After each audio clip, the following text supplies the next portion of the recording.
Vamos lá. Agora nós vamos.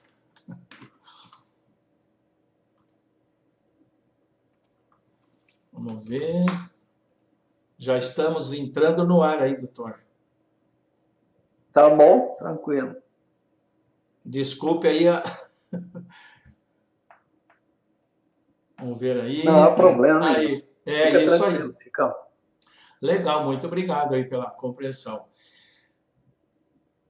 É isso aí, pessoal. Estamos no ar. Estamos iniciando mais um programa, O Ponto da Política. Eu sou o Chicão Somavila, editor deste programa que vai ao ar do município de Pinhais, no estado do Paraná, para o Brasil e para o mundo. Hoje, quarta-feira, dia 13 de maio de 2020. E esse programa também é transmitido simultaneamente pela Rádio FM Nova Pinhais, e que tem um novo prefixo, né? O 87.9. E nas quintas-feiras, às 11 horas da manhã, também é transmitido o áudio desta reportagem aqui, desta matéria, né? E hoje, né, nós vamos falar aqui, como está aí o título do programa, né, o isolamento social sob a ótica psiquiátrica. E para falar desse assunto importante, né, na conexão de hoje, diretamente de Foz do Iguaçu, está o doutor José Elias Aiex Neto, médico, psiquiatra e escritor. Ele foi presidente da Associação Médica do Paraná e ex-secretário municipal de saúde e secretário municipal antidrogas do município de Foz do Iguaçu. É autor também de 5 livros, né? Boa noite, doutor Aiex. Tudo bem com o senhor? Como é que está? Antes de mais nada, agradeço muito pelo senhor ter aceitado, né, o nosso convite. Boa noite, Chicão. É um prazer estar falando com você e com as pessoas que estão nos assistindo e ouvindo. Está tudo bem em Foz do Iguaçu hoje, pelo segundo dia está chovendo, que é uma bênção, né? Nós esperamos que essa chuva se estenda aí à região de vocês, que está precisando de água, né? Legal, legal. Muito obrigado. Deixa eu ver aqui quem que entrou aqui. Deixa eu ver. Eu tenho que... O Sival Chaves, Maria Heleno e Rita Bauer estão aí nos acompanhando. Aos poucos vem aqui os participantes aqui ao lado. Aqui nós vamos respondendo e vamos informando aí as pessoas que estão nos acompanhando. Estamos aí com um novo programa de transmissão, então às vezes a gente se bate um pouco aqui, tá ok, pessoal? E doutor Aiex, a Organização Mundial da Saúde, ela há muito tempo vem alertando, né, sobre a importância do isolamento social como a forma mais eficaz para conter o avanço do coronavírus e obviamente, reduzir ou diminuir as contaminações ou infecções, né? Como o senhor analisa, nesse aspecto, nesse sentido, as ações tomadas pelo governo federal, especificamente sobre as ações tomadas pelo atual ministro da Saúde, ou, né, pelo Ministério da Saúde? Veja bem, essa indicação, né, do isolamento social como a principal medida a ser tomada para evitar a propagação da pandemia, ela é mundial, né? É que a própria China fez isso, né, no início, lá em dezembro, e isolou 40 milhões de pessoas lá na região de Wuhan, né? E a Organização Mundial de Saúde está recomendando isso. Os países que não optaram, como, por exemplo, a Itália, no primeiro momento, né, Milão, principalmente, a região de Milão, né, achou que não precisava fazer, e aí acabou tendo uma mortandade muito grande, até o prefeito de Milão se penitenciou depois, né, depois de 5 mil pessoas morreram. Aqui no Brasil nós temos um problema, porque o Ministério da Saúde ele tem técnicos muito qualificados, que são pessoas que estão lá há anos, né? E quando eles seguem as diretrizes da Organização Mundial da Saúde. Só que aí entra a questão política, né? A questão política é o seguinte: nós temos uma situação onde os técnicos dizem, olha, tem que fazer isso, porque é o que a Organização Mundial de Saúde recomenda e que nós entendemos como sendo necessário, e aí vem a questão, a interferência política que diz, não, isso é besteira, né? E o pior, né? Foi comandado pelo próprio presidente da República. Então, o Ministério em si, desde a época do Mandetta, ele tomou as medidas, né? Preconizou, porque também é o seguinte, né? Aquilo que a gente sabe, a execução disso cabe aos estados e municípios mesmo, porque o SUS ele é tripartite, ele é composto por administração federal, estadual e municipal. E o SUS, o princípio do SUS é a municipalização. Então, o governo federal ele só normatiza e financia. O governo estadual normatiza complementarmente e financia. Mas a execução é do município. Então, o que a gente está vendo no Brasil é, assim, muitos municípios e muitos estados tomando as atitudes necessárias, mas tendo o problema de, no Ministério da Saúde, haver uma situação de conflito, né, entre o próprio ministro e o presidente, como aconteceu com o Mandetta, né? Perfeito, doutor. Eu estou, até me desculpe, às vezes parece que a gente não está prestando atenção, mas a gente tá, é que eu estou com 3 telas, 1, 2 e mais ainda o celular, que eu tenho que ficar vendo aqui as pessoas também que estão, e é um sistema novo nosso aqui, né? O Sidval Chaves, legal, Tereza Emídia Silveira Truman, falando, boa noite, Chicão. Estou aqui isolada num sítio da Lapa. Se cuida, abraços. É isso aí, temos sim que todos nos cuidarmos aí para que o coronavírus não nos pegue aí, né? Tem mais outras pessoas que estão curtindo aqui. Deixa eu ver se eu consigo achar aqui 6 pessoas, mais outras pessoas que estão aqui.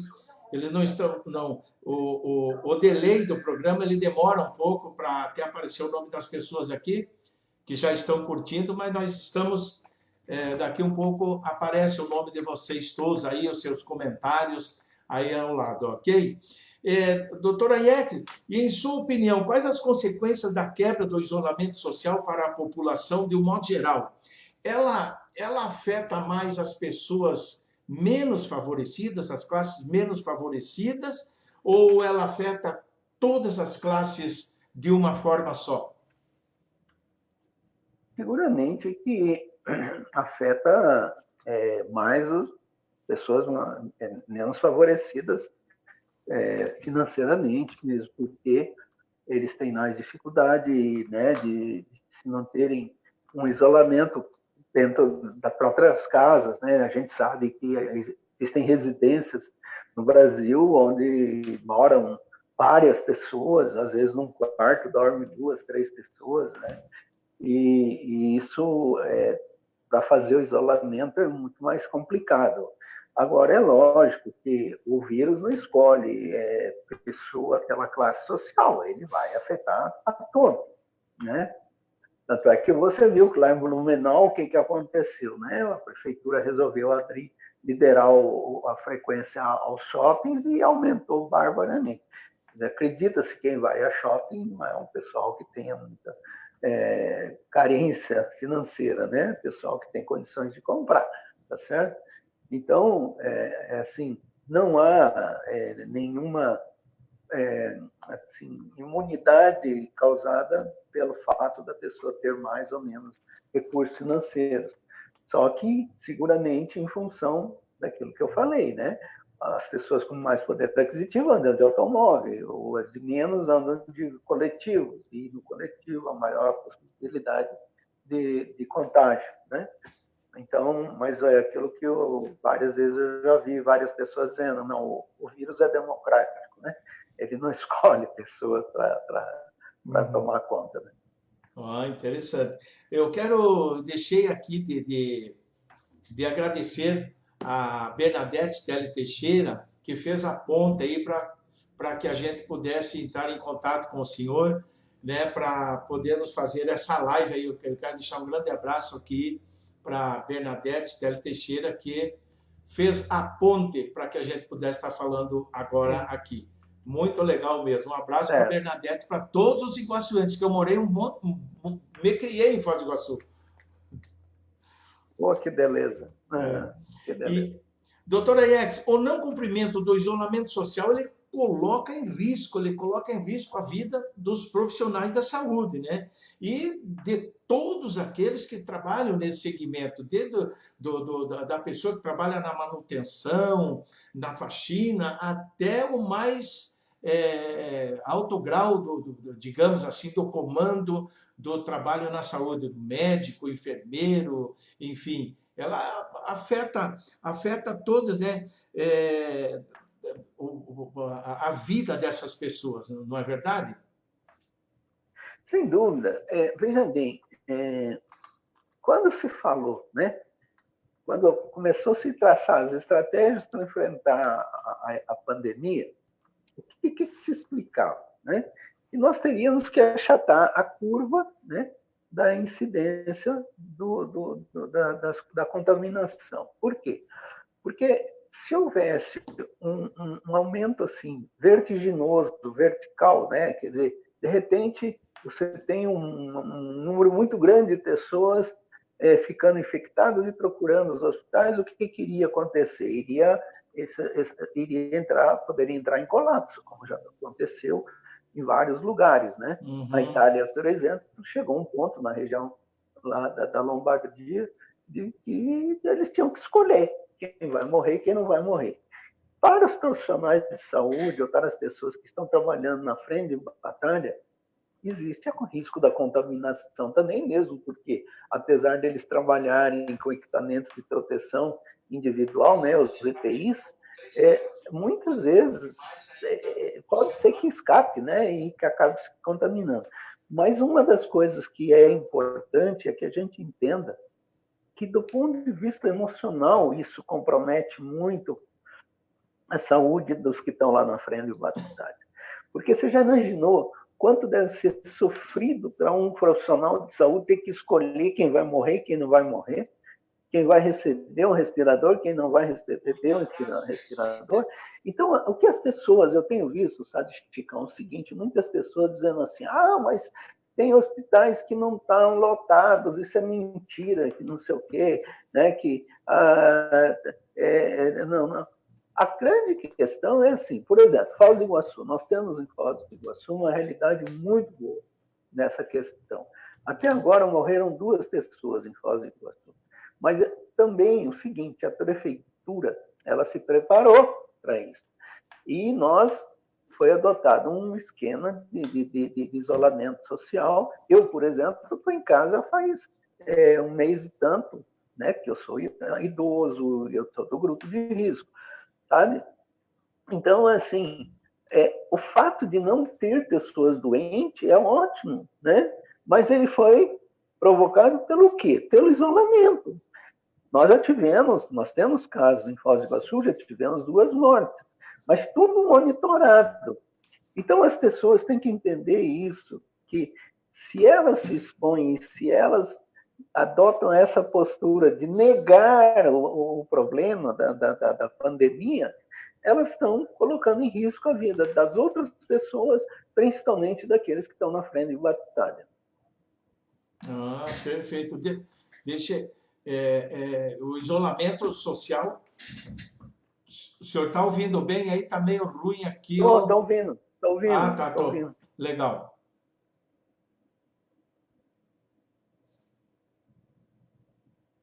O som. O som. Está ouvindo bem o som aí, doutor? Estou ouvindo, estou ouvindo. Ah. Estou ouvindo bem.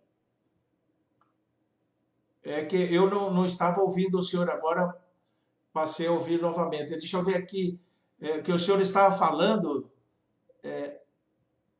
ó, Bem, o senhor está me ouvindo bem? Estou ouvindo Ah, bem. legal. Tá aqui o Nelson Giovenardi, boa noite, Chicão. Na realidade, se não houver isolamento, não tem que escolher quem vai morrer. Vai morrer em casa um monte de gente, não tem como optar por quem morrer ou não. Exatamente, o Nelson Giovenardi lá está lá no Mato Grosso do Sul, é isso, né? E que está participando conosco aí. Às vezes ele dá uns problemas aqui de conexão, mas vamos para frente então. E o que o senhor teria a comentar, doutor Aiex, sobre o posicionamento do presidente Jair Bolsonaro em relação ao enfrentamento do coronavírus, ao comportamento dele? Eu não vou ser inédito, né? Porque o que eu vou falar, eu tenho lido muito, né? Não só nas redes sociais, mas na grande imprensa e tudo. Ele é um irresponsável, né? Ele é um irresponsável, porque ele, na verdade, está mais preocupado com a questão do desemprego, tá? E que é uma preocupação que todos nós temos. Nós, aqui em Foz do Iguaçu, vamos ter uma catástrofe social. Você conhece, morou aqui. Nossa principal atividade turística, econômica é o turismo.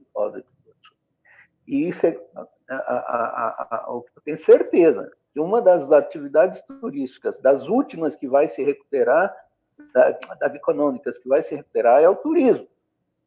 Então, nós temos centenas, milhares de pessoas que trabalham em hotéis, restaurantes, motoboys que levam pessoas para o Paraguai, para a Argentina, taxistas, operadores de Uber e tal, que vão passar muita necessidade econômica, né? E essa ajuda de R$ 600 que o governo está dando aí, praticamente é uma esmola para o cara não morrer de fome. Mas ele está preocupado com a economia, né? Ele não está preocupado com as mortes, porque ele está pensando na reeleição dele. Agora, o que a gente imagina o seguinte: você acha que se de repente liderar tudo para que as pessoas possam voltar a consumir, que vai voltar ao nível anterior de consumo? Não vai. Agora, a preocupação dele é com a imagem dele como defensor do emprego. Quer dizer, ele não está preocupado nos que estão morrendo, ele quer deixar essa imagem. Não, olha, eu defendi que vocês não perdessem o emprego, que vocês tivessem condições de trabalhar. Porque amanhã, o que vai acontecer quando passar a pandemia, e que vier toda essa crise econômica que vai vir, ele vai dizer, tá vendo? Eu falei que eu estava preocupado com o emprego. Agora, ele não está preocupado com as pessoas, ele está preocupado com ele, né? Isso é igual ao que eu sempre digo, o seguinte: o homem ou a mulher que é ciumento, né? Vou pegar mais o exemplo do homem, que a mulher não pode olhar do lado, a mulher não pode usar uma roupa mais chamativa, que ele já briga com ela, já hostiliza, já tal. Ele tem amor por essa mulher? Não. Ele tem preocupação com a imagem dele. Ele não quer ser visto como um marido traído. Uhum. Então, o Bolsonaro está fazendo a mesma coisa. Ele não está preocupado com a pandemia, com as pessoas que estão morrendo, tanto é que a maneira como ele está se referindo, e daí? Morreu tanta gente? E daí? Quer dizer, imagina, isso é postura de um presidente da República, entendeu? Então, ele está preocupado com o capital político dele, e ele quer deixar isso, quer dizer... E ele, na verdade, eu li um artigo esses dias na Folha de São Paulo, né, eu já vi vários, e ele foi chamado de burro, e é burro mesmo. É burro, porque se ele fosse inteligente, ele comandaria o país de uma maneira séria, né? Ele seria um homem assim que tivesse a postura de um estadista, né? Dizer, não, brasileiros, nós estamos vivendo, vamos ter que fazer sacrifícios, é assim mesmo, mas eu estou com vocês. Ele sairia disso aí muito mais engrandecido, né? Só que ele está optando por um outro caminho. Aí, o que ele quer? Ele quer agradar as 30% das pessoas que são fanáticas por ele. não é certo? Uhum. Agora, isso não é papel de presidente da República. Nós precisamos de estadista nesse momento, né? O presidente do Paraguai, para você ter uma ideia, o Marito lá, né? Mário Abdo Benítez, ele está se consolidando como um homem sério que está fazendo com que as medidas sejam seguidas. O Paraguai hoje tem um índice muito baixo de morte, né? O próprio Alberto Fernandes, da Argentina, está com 88% de aprovação, mas instalou o isolamento total. Porque quando a população sente que o seu líder é sério, e por mais sacrifício que ela possa fazer, ela vai respeitar. O Bolsonaro não entendeu isso. Ele não entendeu que a postura dele teria que ser de estadista e não de ficar disputando poder, arranjando inimigos a toda hora, né? Inclusive aquele gabinete do ódio que ele criou lá dentro do Palácio do Planalto, onde o filho dele, o Carluxo, fica lá com outras pessoas fazendo fake news, a todo momento fabricando vídeos que a gente vê nos grupos na rede social, a toda hora é vídeo mentiroso, e é escolhendo inimigos a toda hora. De repente, todo mundo é inimigo dele. Quer dizer, né, a Globo, a Folha de São Paulo, o STF, o Congresso Nacional, ele é o único homem certo do mundo, do Brasil. Quer dizer, então você vê o nível de presidente da República que nós temos, né? Quer dizer, tanto é que o próprio ministro Moro, né, que saiu agora, chegou a uma posição que ele viu que não dava, que tinha entrado numa barca furada, né? E você veja bem, o Moro, ele deixou o cargo de juiz de direito concursado para ser ministro da Justiça. E agora ele tem que procurar trabalho, né? Mas por quê? Porque ele viu que ele fez, entrou numa canoa furada. Então, é lastimável essa postura do nosso presidente. Perfeito. Perfeito. O Dércio Maicotti, boa noite. Está dando boa noite para nós aqui. Legal, um grande abraço para você. Dércio, obrigado. Se vocês puderem compartilhar aí a nossa live para que mais pessoas passem a conhecer, né, o nosso trabalho e principalmente, evidentemente, as colocações dos nossos convidados. Para quem chegou agora, eu estou falando aqui com o Dr. José Elias Aiex Neto, que ele é de Foz do Iguaçu, médico, psiquiatra e escritor. Foi também presidente da Associação Médica do Paraná, e é ex-secretário municipal de saúde e secretário municipal antidrogas de Foz do Iguaçu e autor de 5 livros também, né? Então, estamos aí com o doutor Aiex. Doutor Aiex, é o seguinte, depois vou pedir para o senhor falar dos seus livros também mais para frente, mas estudos científicos, né, internacionais não estão dizendo, estão apontando que não encontram uma eficácia no remédio, nesse remédio cloroquina, né? No entanto, que é para combater a Covid-19, né? No entanto, o presidente Bolsonaro, que ao menos até onde eu saiba, ele não é da área da medicina, né? E ele fica dando receitas, fica dizendo que toda hora está trazendo à tona essa discussão, insistindo que esse remédio é eficaz e que pode trazer algum benefício. Como que o senhor vê a insistência do presidente com a questão da cloroquina, doutora Aiex? É o cloroquina, né? Isso, cloroquina. Tem cloroquina e hidroxicloroquina, né? Ontem foi divulgado 2 estudos feitos em Nova York, com 1.400 pessoas, cada estudo, né? Onde foram feitas assim avaliações do resultado da cloroquina, tá? Isso saiu no Jornal Nacional ontem. Uhum. E a conclusão é que não vale a pena usar o cloroquina, porque, inclusive, ele tem muita reação colateral. Ele pode matar as pessoas pela reação colateral. Então, você veja bem, são estudos feitos em Nova York, em hospitais de responsabilidade por profissionais sérios e tal, que mostraram isso.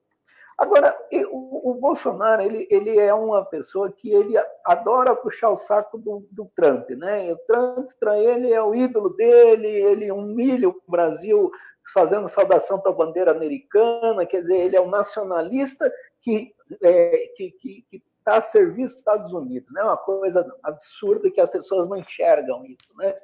Ele é o nacionalista, mas que segue o Trump. Só que o próprio Trump já desistiu de ficar defendendo a cloroquina. Uhum. E uma das coisas que ficou patente, que foi divulgado já por alguns setores da imprensa, é que o Trump ele é investidor numa fábrica do medicamento que tem a patente da cloroquina, lá nos Estados Unidos. Então, existe também esse componente. Agora, o tipo da coisa, ninguém sabe ainda qual é o melhor remédio para tratar da pandemia, porque a pandemia ela causa uma série de alterações no organismo da pessoa. Inclusive, descobriu-se recentemente que ela causa até problema hematológico, na formação de trombos e tal. Então, ninguém sabe, assim, não existe um medicamento que mate o vírus, né? Ninguém tem até hoje algumas medicações, elas são paliativas. Uhum. E de repente, não, mas vamos usar o cloroquina com a azitromicina, que é um antibiótico e tal, tal, tal. E durante o tratamento das pessoas, os médicos é que tem que saber o que eles vão usar, o que eles não vão usar. Mesmo porque cada caso é um caso. Agora, é o tipo da coisa, como você bem falou, quem é o presidente da República para entender de saúde? Quem é o presidente da República para saber que o cloroquina é um bom remédio?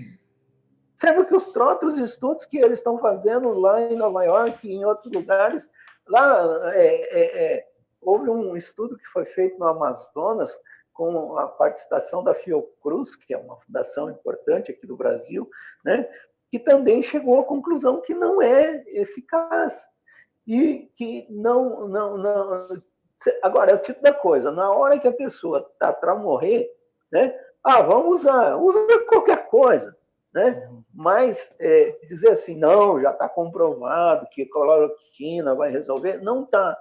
E essa insistência dele, tanto é que agora, né, na notícia que eu estou vendo, inclusive, estou aqui com a tela do computador aberta, né, ele está questionando o atual ministro da Saúde, porque ele não recomenda a cloroquina.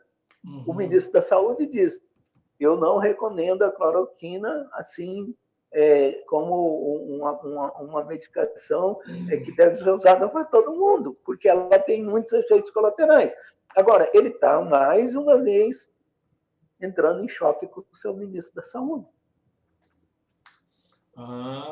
Legal.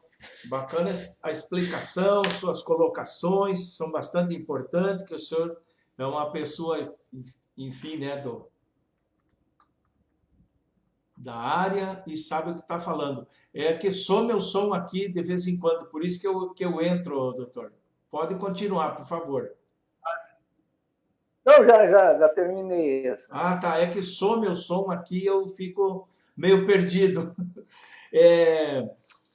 Sim. Doutora Ex, e qual a sua opinião sobre o trabalho que vinha sendo desenvolvido pelo ministro Mandetta? Como que o senhor analisa o trabalho que o ministro Mandetta vinha realizando frente ao Ministério da Saúde em relação ao coronavírus? Um trabalho correto. Mesmo porque ele estava respeitando os técnicos do Ministério. E é isso que eu disse antes, Chicão. O Ministério da Saúde tem um corpo de técnicos altamente qualificados. Então, as pessoas pensam assim, mas o que é o Ministério? É o ministro? Não. Tem centenas de pessoas que estão lá há anos, que são profissionais, que têm curso na área de saúde, médicos, bioquímicos e outras, né, profissões. Essas pessoas, né, tanto é que você vê que aquele secretário, né, executivo do Ministério que ia todo dia junto com o Mandetta falar para a população, explicar o que estava acontecendo, ele não era médico, né? Uhum. Se não me engano, ele era bioquímico, ou biomédico, ou fisioterapeuta, mas técnico em saúde, um profissional de saúde pública.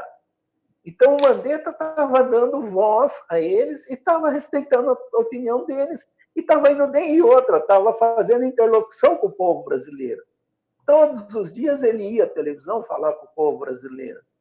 Né? Uhum. Só que isso causou ciumeira no presidente da República, porque, de repente, o Mandetta tinha 70% de aprovação.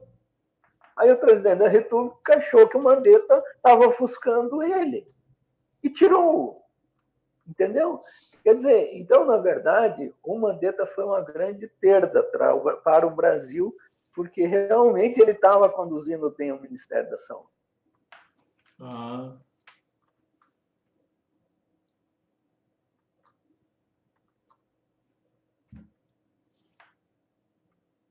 Oi, o som novamente, o som aqui não estou ouvindo. Aí.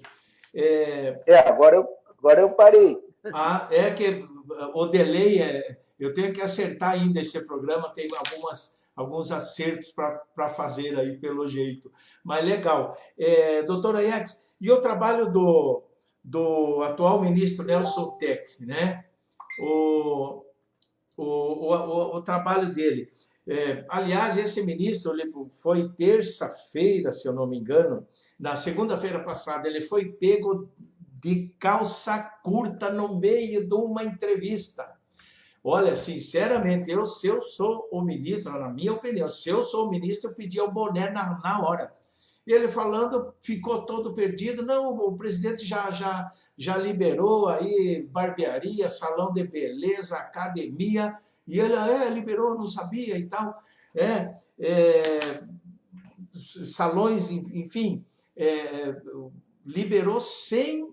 O presidente Bolsonaro liberou sem falar com o ministro, sem trazer o conhecimento, sem trocar ideia com o ministro, botou ele numa fria, passou uma vergonha danada, né? Como é que o senhor vê o trabalho desse ministro Nelson Teche? Eu fiz um texto, publiquei no Facebook, chamando o Cavaleiro da Triste Figura, né? Lembrando o Miguel de Cervantes, né?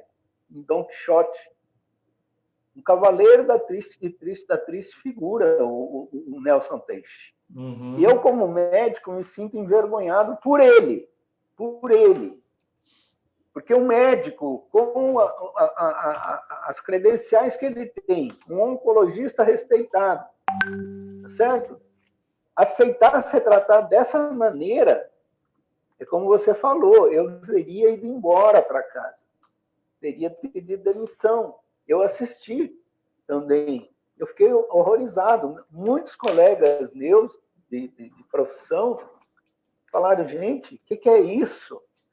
Ele não sabia que o presidente tinha liderado, tinha considerado barbearia, salão de beleza, academias de ginástica como essenciais, áreas essenciais. O que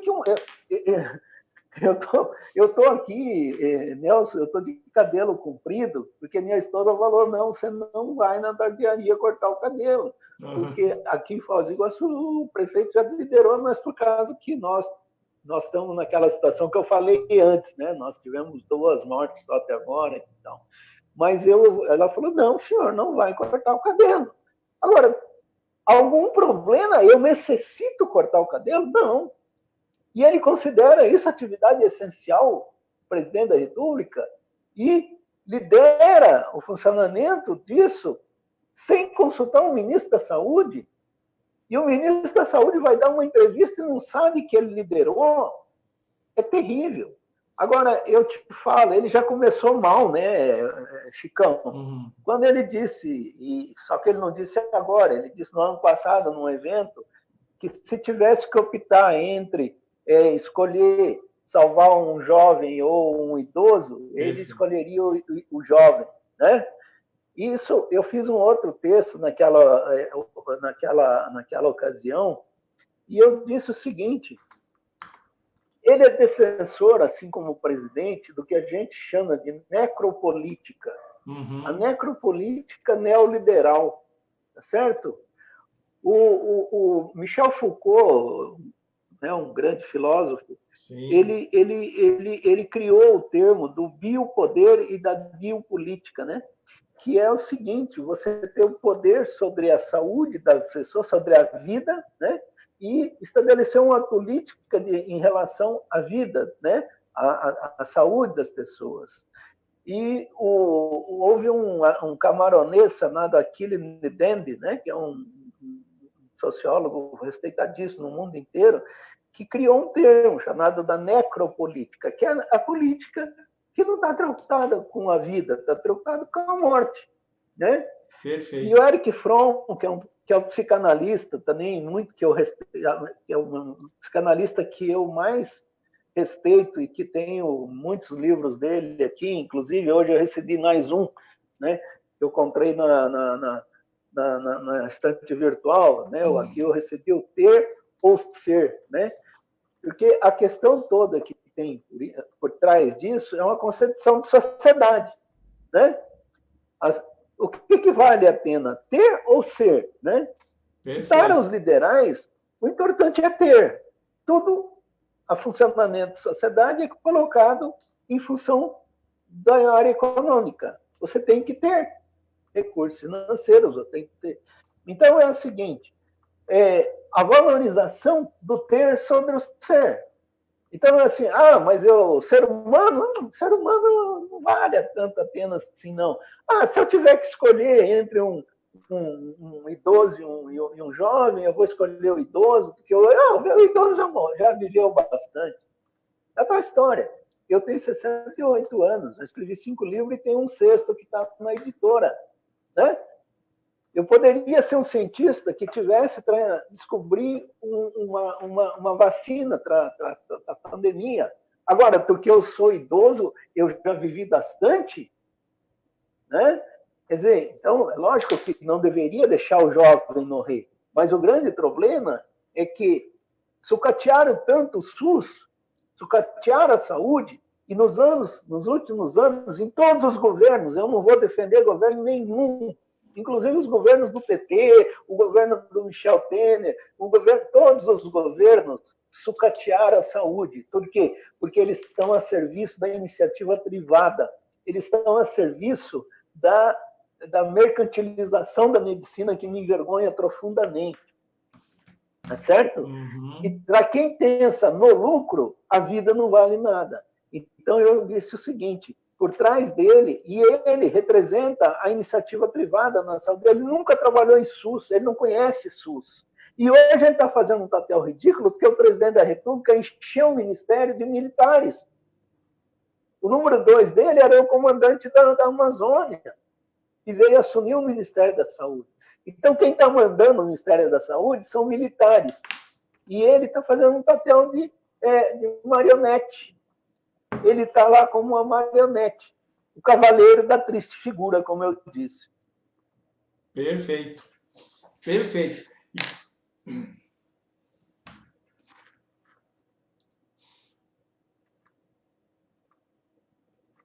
Oi? Está me ouvindo, doutor? Estou ouvindo. Eu estava... doutor Aietes, o comportamento do presidente Bolsonaro em relação ao coronavírus, até que ponto ele pode influenciar no emocional das pessoas? Até que ponto que esse comportamento dele em tudo, pega em máscara, tira, sai para a rua sem máscara, diz que não precisa de isolamento, até que ponto pode afetar o emocional das pessoas? Veja bem, o que nós precisamos para ter assim, um posicionamento, né? Lógico, temos o nosso arbítrio, né? O arbítrio pessoal próprio, tá certo? Mas, normalmente, a gente observa o comportamento de líderes, né? Perfeito. Porque, veja bem, eu sou médico, e você tem curso superior e você tem discernimento para saber das coisas.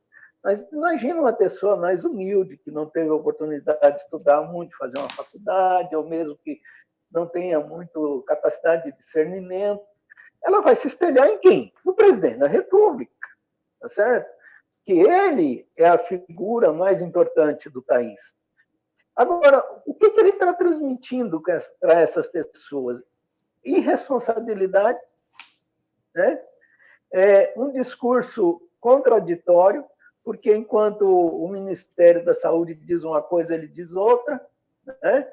Enquanto a Organização Mundial da Saúde diz uma coisa, então ele está disseminando assim, a insegurança e também fazendo com que as pessoas não acreditem na ciência.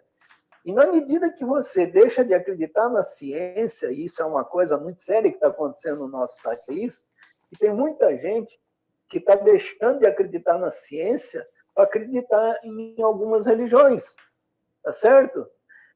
E é lógico que a religião tem o seu espaço, né? Jesus disse, dai a César o que é de César e a Deus o que é de Deus, né? Quer dizer, então é assim, quem é César nesse ponto? É a ciência. A ciência tem que ser respeitada, porque, afinal de contas, eu levei 20 e tantos anos para ser médico. Eu tenho um conhecimento médico que, de repente, chega uma pessoa que não estudou nada e diz, não, não é assim, não. E é tal história. Ou a gente valoriza a ciência ou nós estamos perdidos como nação. Então, ele está causando essa confusão na mente das pessoas, isso gera uma insegurança, e à medida que as pessoas estão vendo, inclusive, que está morrendo muita gente, isso vai fazer com que a gente entre numa situação de angústia, de ansiedade, de desespero, né? Porque a pessoa fica pensando assim, mas a quem que eu vou ouvir? Em quem que eu vou acreditar?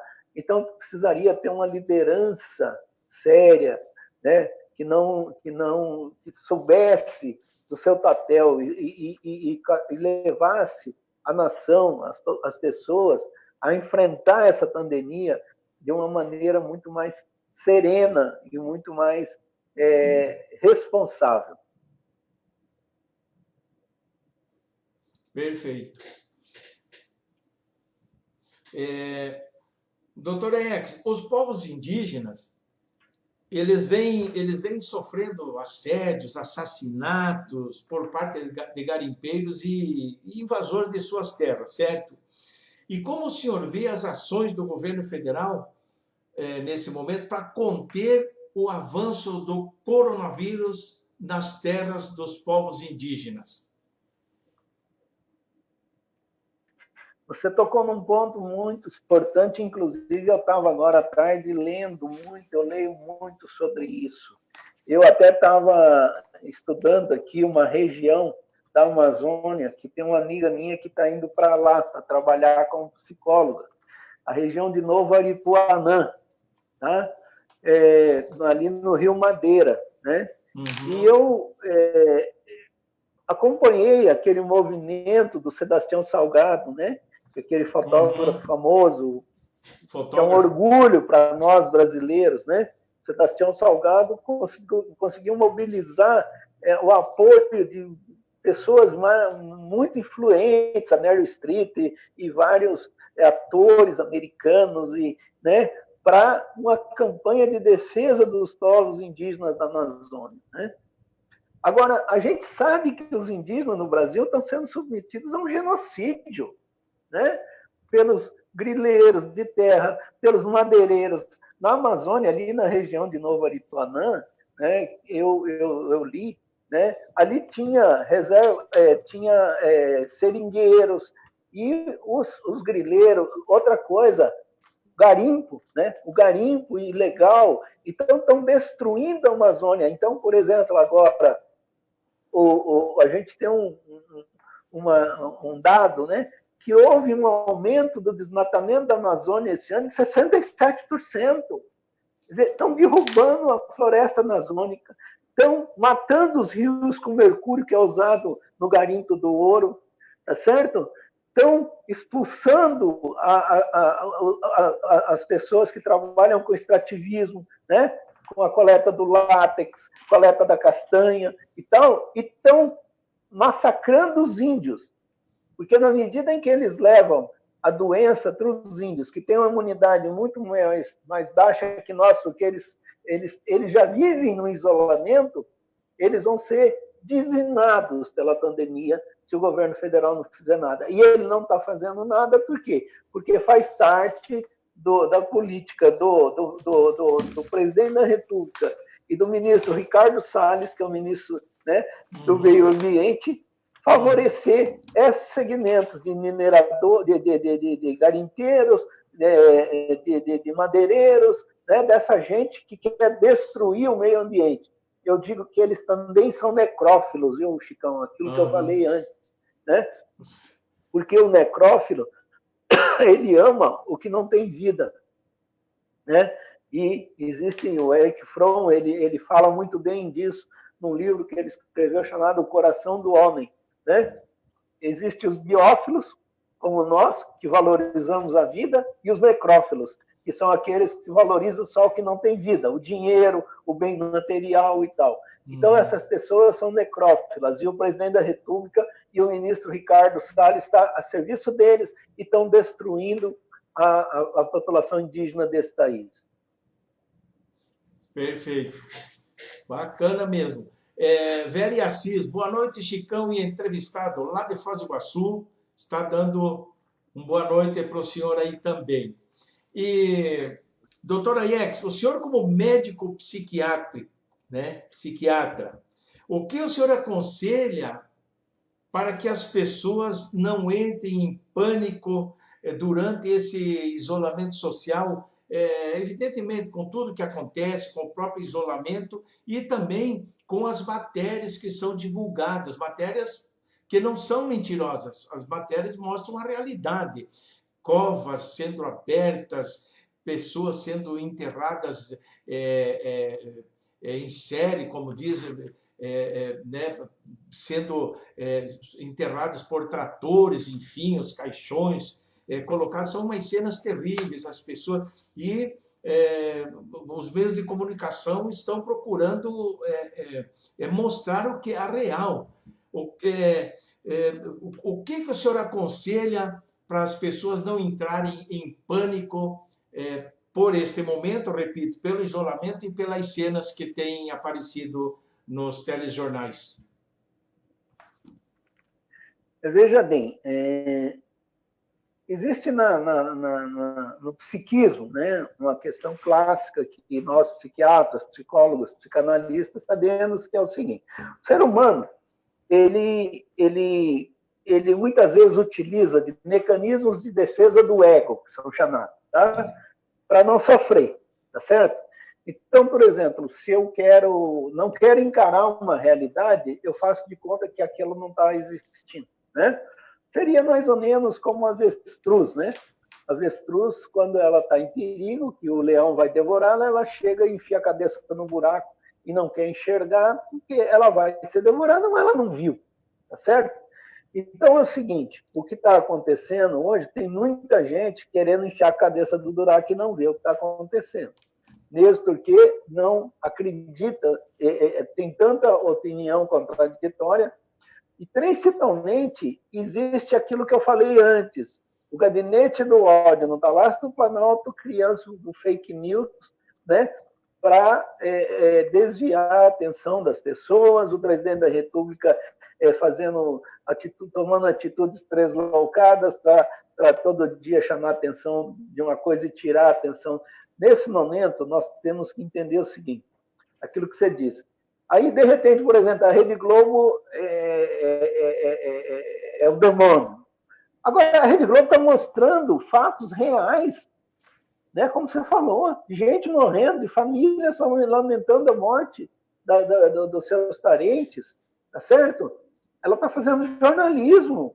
E outra, ela dá espaço para o presidente falar, para o ministro da Saúde falar. Agora, o que acontece é assim: a todo momento as pessoas recebem nas redes sociais vídeos fabricados com pessoas que ninguém sabe quem é, falando besteira, né? E as pessoas ficam pensando assim, não, mas será que não é? Então, a primeira coisa que eu acho assim, nós temos que respeitar a realidade e não usar esse mecanismo da negação, porque a negação pode, num primeiro momento, nos fazer assim não sofrer, mas depois ela vai cobrar um preço alto, tá certo? Mesmo porque pode vir até a culpa, por que eu não vi isso, por que não, né? Imagina, inclusive, o seguinte, né? À medida que de repente começar a morrer gente que está ao nosso lado, né? E dizer, não, mas como é que eu não vi isso? Então, encarar a realidade. Segundo, entender que coletivamente essa realidade está sendo enfrentada, né? Os governadores, os prefeitos, a sociedade em geral, eu estou muito satisfeito, viu, Chicão, com o nível de solidariedade que o povo brasileiro tem demonstrado. É maravilhoso, maravilhoso, né? Você está vendo aí as pessoas se organizando para não deixar ninguém passar fome, né? As próprias empresas que estão fazendo programas de destinação de recursos para atender as populações mais carentes. Quer dizer, isso inclusive é bom, porque vai resgatar o sentido de solidariedade do nosso povo, tá certo? Perfeito. Então, eu acho assim, a melhor solução para isso é se engajar nesse projeto de solidariedade, sabe? Fazer o que for possível para ajudar alguém, ficar em casa, se tiver que ficar em casa, né, e a maioria tem, resgatar os valores familiares, aproximação com seus parentes, né, voltar a dialogar com a sua família, né, brincar com seus filhos, tá certo? Porque, de repente, a gente vai entender que, muitas vezes, a gente estava correndo atrás de algumas coisas que hoje a gente vê que elas não são tão necessárias.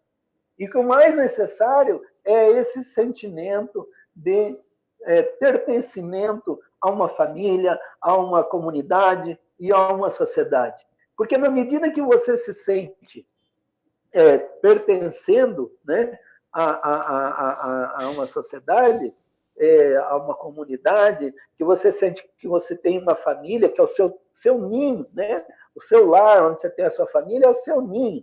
Na medida que você se sente, valoriza isso te dá um atraso muito grande. Então, o que eu recomendo é isso. Beleza. Doutor, tem aqui um participante, ele está pedindo aqui, o Very Assis.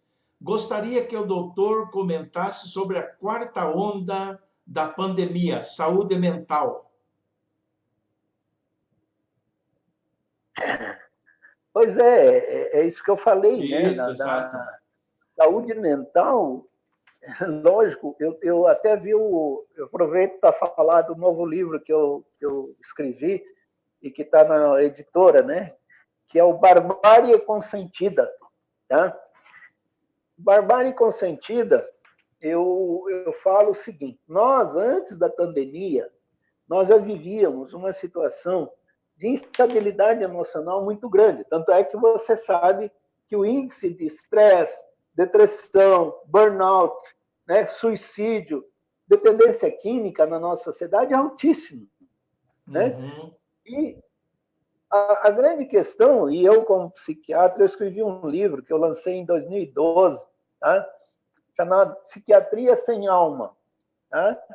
Onde eu faço uma crítica, depois de 10 anos de pesquisa, aos laboratórios farmacêuticos e a muitos médicos que fazem o jogo dos laboratórios farmacêuticos, receitando psicotrópicos sem necessidade. Tá? Porque, na verdade, os transtornos mentais e de comportamento, segundo a Organização Mundial de Saúde, eles são decorrentes da intersecção entre fatores biológicos, psicológicos e sociais. Isso é clássico. Só que a indústria farmacêutica conseguiu vender para as pessoas e conseguiu vender muitos médicos que levam vantagem com isso, porque ela paga viagens para eles, para congressos, de que, não, você está com depressão é porque a tua serotonina está baixa, que é uma mentira, tá certo? Porque, na verdade, tem que vender remédio para dar lucro para as multinacionais da indústria farmacêutica americana. Tá certo? Então, por exemplo, burnout é esgotamento. Esgotamento, muitas vezes, causado pelo quê? Do cara trabalhar demais, está vivendo uma situação de ser explorado, numa situação onde ele está exigindo, às vezes, muito dele mesmo. Tá certo? Estresse. Estresse é normal. A gente fica estressado quando a gente se sente ameaçado. Estresse, a reação de estresse é normal. É um aviso que o nosso cérebro nos dá. Você está ameaçado e você tem que se defender. Depressão é consequência do estresse crônico. De você permanecer numa situação de ameaça e não entender o que está te ameaçando e resolver a ameaça. Entendeu? E aí vem o seguinte, você vai ao psiquiatra, ele te receita um antidepressivo e um ansiolítico que vão aliviar sintoma, mas não vão resolver. Então, por exemplo, hoje nós podemos considerar assim, a dependência química não é só dependência de álcool, cocaína, crack, maconha, não. É dependência química de remédio também. Por quê? O que a substância química faz? Ela alivia o sintoma. Ele aliena, ele não faz a pessoa. Então, na verdade, a pandemia só veio acrescentar mais um elemento nessa questão das ameaças, né? Que é o elemento do medo, que é fundamental, é esse medo. E os medos, aí no seguinte, pode ser, primeiro, medo de pegar doença, medo de morrer, medo do desemprego, medo da derrocada econômica, tá certo? Medo da falta de segurança que vai acontecer, porque na medida que as pessoas ficarem mais sem dinheiro, o índice de assaltos e outras coisas vão acontecer. Então, o medo, né, ele vai aumentar seguramente o estresse, vai aumentar a depressão, vai aumentar, já está aumentando o consumo de álcool e outras substâncias e de remédios, tá certo? Então, é isso que eu considero que é o grande problema e que nós vamos ter que, infelizmente, né, a gente teria que, por isso que eu falo, né, Chicão, o ideal é que a gente tivesse uma liderança que chegasse para a população e tranquilizasse a população, dissesse, olha, eu sei que vocês estão preocupados, que estão com medo por isso, por aquilo, mas nós estamos juntos, nós vamos enfrentar juntos, tá certo? Uhum. Porque nada melhor do que a segurança, né? E aí, no caso, por exemplo, a segurança de um pai, de uma mãe, né? O presidente da República ele teria que ser esse pai, né? Que nos desse essa segurança. Como deu lá o presidente de El Salvador, não sei se você chegou a ver, eu vi um videozinho do presidente de El Salvador, um rapaz novo, inclusive, no início da pandemia, dizendo, não, o importante não é dinheiro, nós vamos cuidar da saúde da população, nós vamos cuidar. Ele ficou consagrado, você entendeu? Então, é assim, a gente tem que ter segurança de que nós estamos no caminho certo. Perfeito. Deixa eu ler o nome de algumas pessoas aqui que agora começou a aparecer. Dulcinea Nascimento, curtiu, o Velho Assis aí que fez a pergunta, Miguel Lima, Marisa Santos, Dércio Maicote, Moacir Carvalho, Cida Batiste, o Nelson Jovenado falei, Neuci Somavila, né, o Cláudio Miller, essas pessoas também curtiram aí o nosso programa, além de outras tantas aí.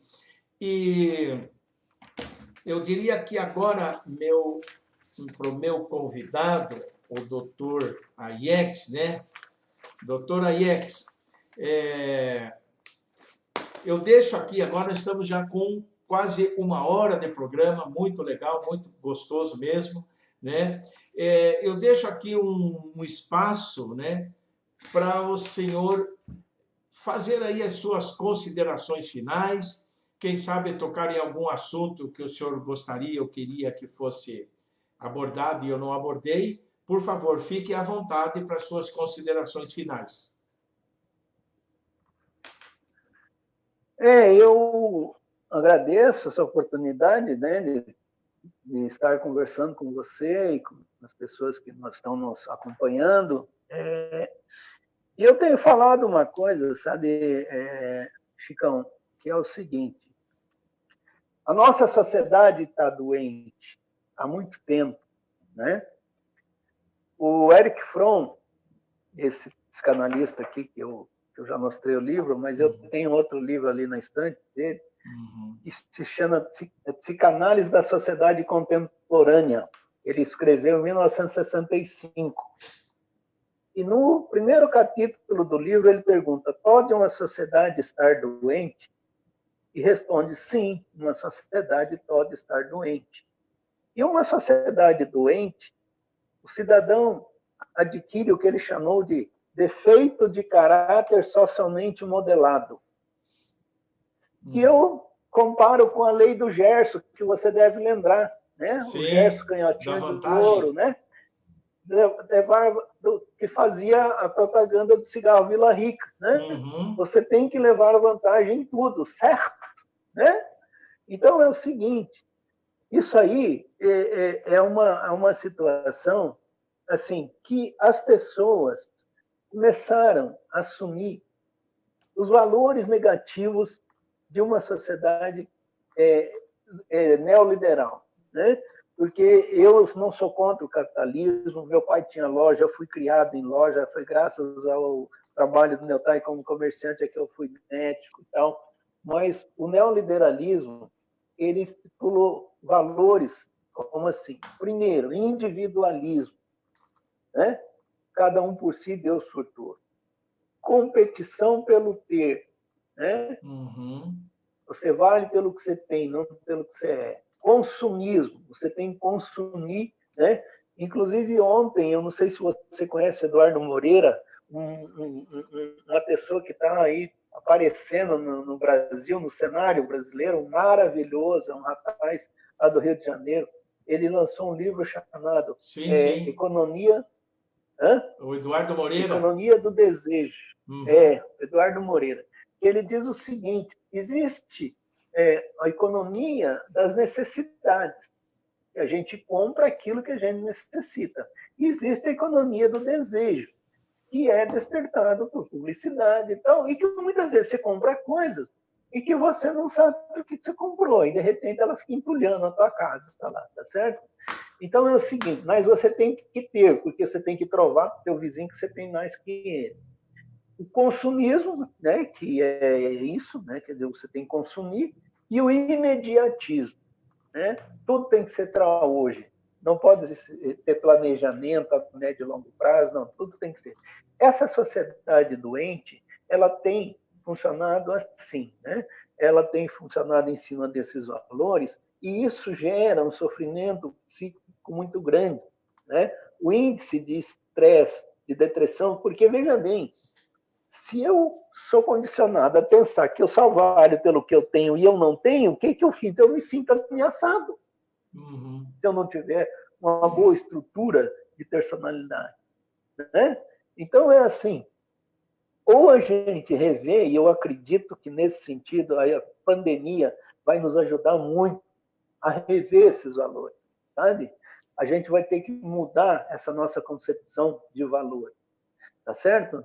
E isso eu coloco, inclusive, nesse livro que eu terminei, que está na editora, que é o Barbárie Consentida, né? Porque tal história, a gente sabe que, por exemplo, hoje o grande problema da humanidade em termos econômicos é a concentração de riquezas, né? Hoje você tem absurdos como 5 famílias ricas terem tanto dinheiro quanto metade da população mundial mais pobre.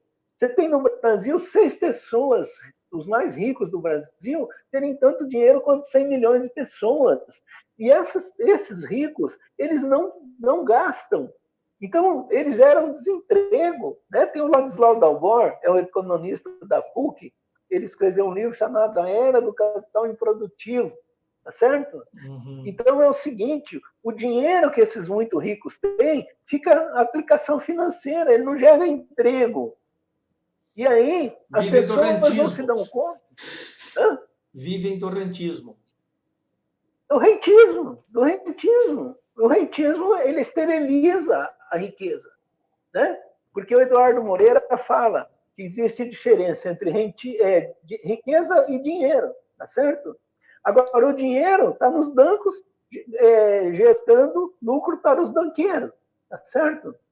Então, é assim, as pessoas não estão se dando conta que fazendo esse jogo do neoliberalismo, cultivando esses valores, fazendo essa competição maluca para ver quem tem mais, estão se destruindo emocionalmente e estão fazendo com que os ricos fiquem cada vez mais ricos. Então, a minha mensagem final é assim, que a gente tem que rever tudo isso e tem que trabalhar no sentido de conscientizar as pessoas que ou a gente muda essa maneira de conviver em sociedade, o nosso destino vai ser muito trágico. Perfeito, doutor. Doutor Aiex, chegamos ao final do programa. Eu quero deixar um grande abraço para o senhor aqui e para todos aqueles que estão nos acompanhando, né? E dar uma boa noite a todo mundo. E estamos encerrando a nossa live aqui. Só vou ler aqui obrigado pelas obrigado pelas considerações. Se for possível, poderia emitir sua opinião sobre o DSM. Obrigado. Mas encerramos a live. Um grande abraço aí para o senhor doutor. Ok, doutor Aiex? Só, se for possível, eu queria responder essa pessoa sobre o DSM. Pois não, é o Very Assis. O DSM é um engodo. O DSM é um engodo. Eu, inclusive, no livro Psiquiatria Sem Alma, detono ele. Porque o DSM é um manual diagnóstico estatístico de transtornos mentais feito pela Associação Psiquiátrica Americana, né? E que, na verdade, ele serve a cada edição nova, está na 5ª revisão, aparecem centenas de doenças novas, e que, na verdade, essas doenças novas são criadas para vender medicamentos novos. É uma vergonha, é uma vergonha. Eu sempre segui a classificação da Organização Mundial da Saúde, tá certo? Então, o DSM é uma vergonha, é uma mentira, é uma enganação que está sendo usado para fazer com que os laboratórios fiquem cada vez mais poderosos. Valeu, então. Valeu, doutor. Obrigado a todos que participaram. E amanhã vou entrevistar o jornalista José Pires e o professor Rafa Pires, do site Parágrafo 2, e vamos falar sobre o coronavírus no estado do Paraná e em Pinhais. Um grande abraço a todos vocês. Deixa eu ver aqui. Boa noite. Encerrar, deixa eu ver aqui. Tá duro para encerrar. Vamos ver aqui. Beleza. Tá, vamos ver se já saímos aqui. Está encerrado o vídeo. O vídeo encerrado. Quero ver aqui. Tá, beleza. Só deixa eu dar uma olhadinha aqui, doutor. Quero ver. Porque esse programa novo aqui é fogo. Vamos ver se já encerramos aí, sim. Já não estamos mais aí no ar. Valeu, doutor Aiex. Muito obrigado pela sua predisposição aí, tá ok? Um grande abraço. Olha, é uma satisfação. Quando quiser convidar de novo, estou à disposição, tá? Tá ok. Tchau, tchau. Uma boa noite.